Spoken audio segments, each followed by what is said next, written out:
Welcome to Lessons Learned, a content series from the Quality Improvement Center on engaging children and youth in finding permanency. I'm April Dinwiddie. In this series, QIC-EY shares real-time learning and insights from the work of the project thus far. In Lessons Learned number 7, we're exploring intergenerational challenges with site consultant and leader in child welfare, Amy Martin. Before we hear from Amy, here's the basic insight from Lessons Learned number 7. Child welfare leaders must recognize and mitigate intergenerational relationship challenges to promote meaningful connections between caseworkers and children and youth. Instead of letting differences in communication styles, technology use, values, and expectations cause friction, leaders can create favorable conditions for building stronger partnerships. Now, basic challenges between adults and children and youth are nothing new, but talking about them as a factor in relationship building between adult professionals and the children and youth they work with is. From this starting place, let's hear from Amy.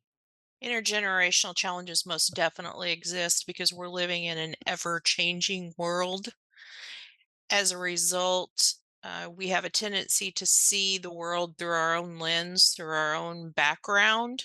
And unless we're very intentional about looking at other cultures, other races through an inquisitive lens, we don't see that things are changing.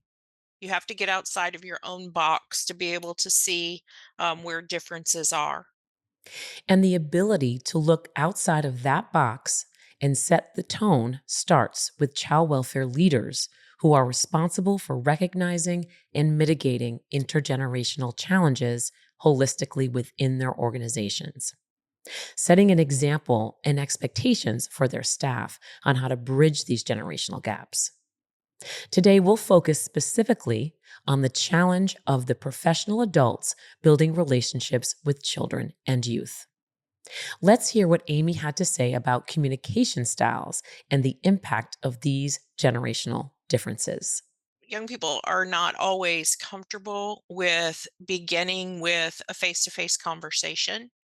They are often much more comfortable with interacting in a virtual environment or interacting with FaceTime or any of the other platforms that are available to them, or interacting with people via text message with the shortened, abbreviated style that text messaging allows.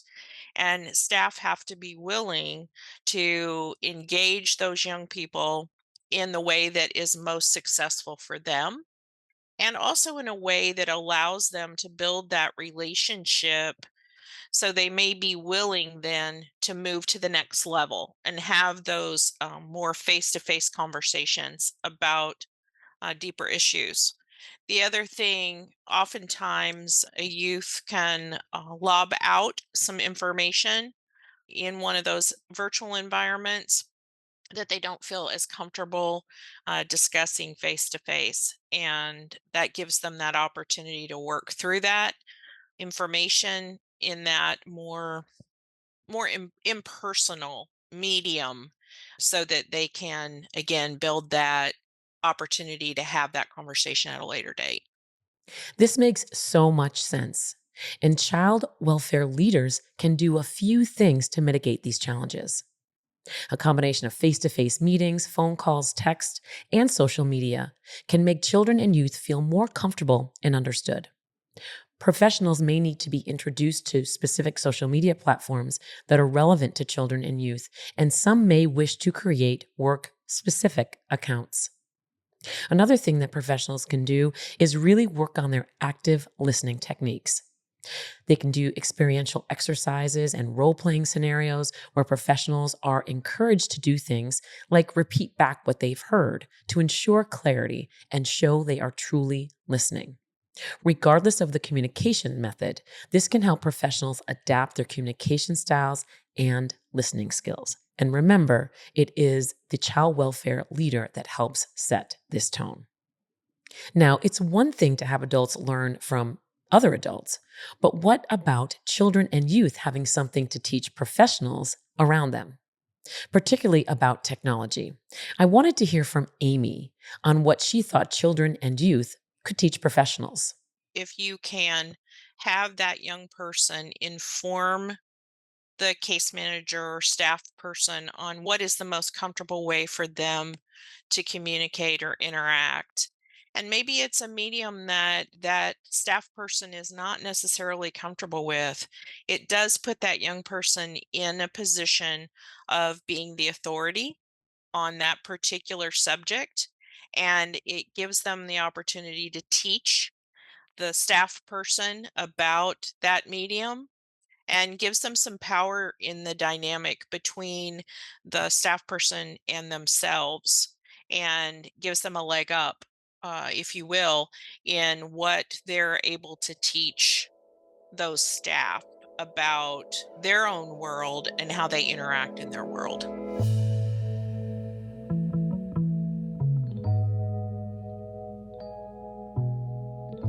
I absolutely agree with Amy and how she's framing all of this.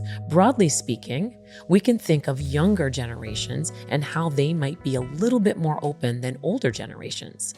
But I wanted to hear a bit more about this and how that might play out in relationship building.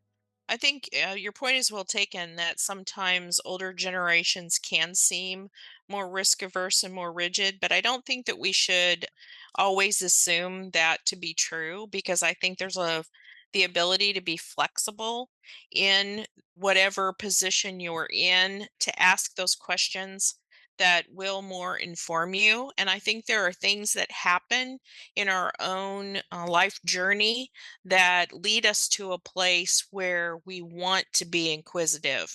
I think about a time when you make a comment and you hear a voice of another elder from your own life, and you think, that's not the way that I want to approach the world.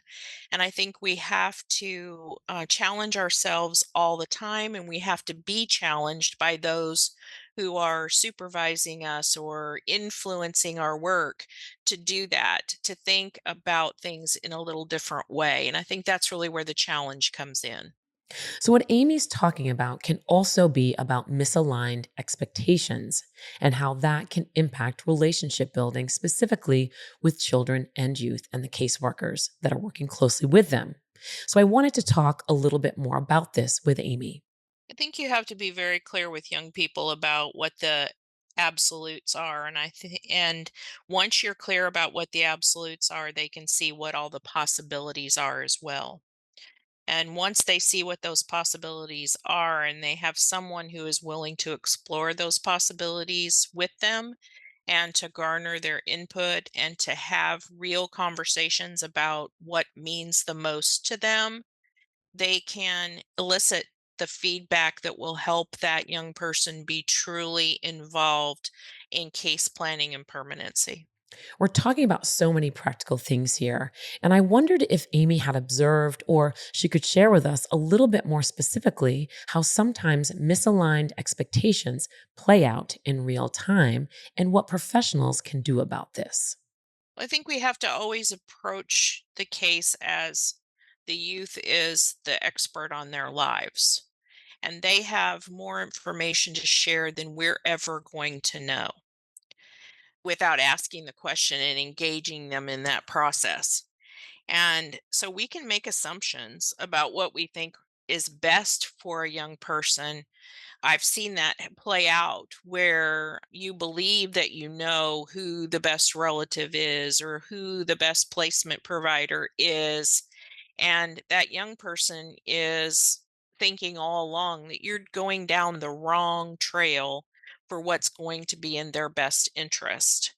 And once you open up and ask them the important questions about where they would like to be and what is beyond just that next placement, what their road for themselves looks like, and what their involvement with family members and people who are important to them, and as well as siblings and parents looks like, that plan starts to create itself.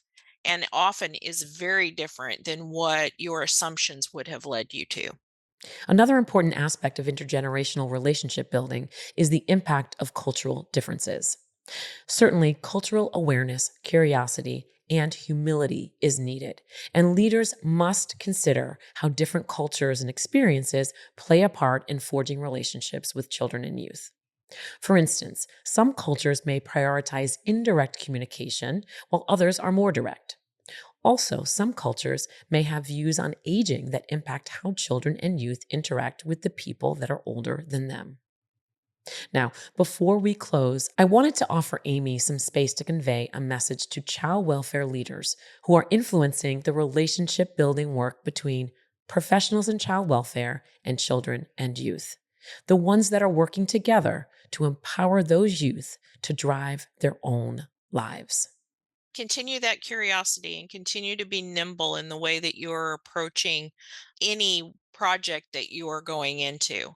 You have to embrace the differing styles of the way people work today. I think about leaders and organizations can get so involved in what the policies and processes are that they are not nimble to look outside of what suggestions might be made by their staff to do things a little bit differently.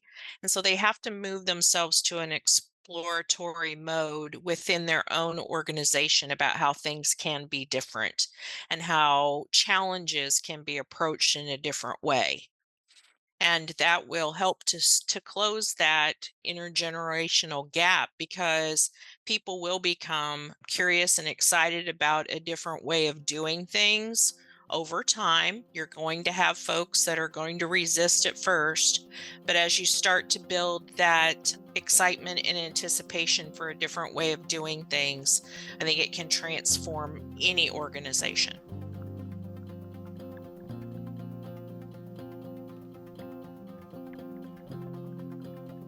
I want to thank Amy Martin for being part of this Lessons Learned number 7 from the Quality Improvement Center on Engaging Children and Youth and Finding Permanency. Stay tuned for Lessons Learned number 8, where we'll be digging into the intergenerational challenges that impact professionals in child welfare. You won't want to miss that one. Stay tuned. Thank you for listening. The QIC-EY is 100% funded by the Administration for Children and Families of the United States Department of Health and Human Services.